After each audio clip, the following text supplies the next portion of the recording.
Hey there, Dan here. As we've mentioned in this community story, pulling your QuickBooks data into Metabase gives you a lot of advantages.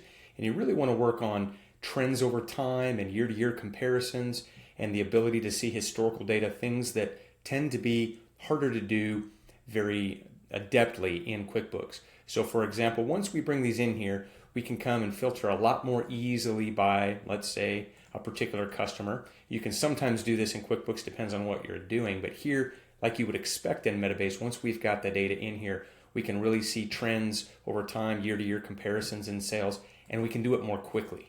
We can scroll around, try different companies individually, and then of course, as by default, we can aggregate. We can also come through, if we've got product categories and so on, you can come and zoom into that and be able to see performance and how that's trended over time.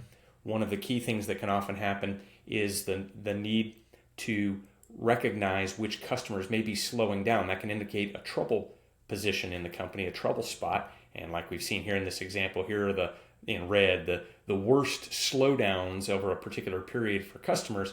Those are hot spots, or rather cold spots, that need to be investigated, maybe followed up with.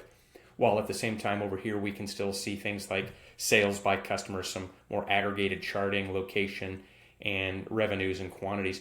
Being able to explore some of these key building blocks in QuickBooks that you just don't get by default in the product itself. You want to let QuickBooks be the accounting software. Metabase isn't accounting software and it doesn't want to be, but this lets you set that data free out of QuickBooks.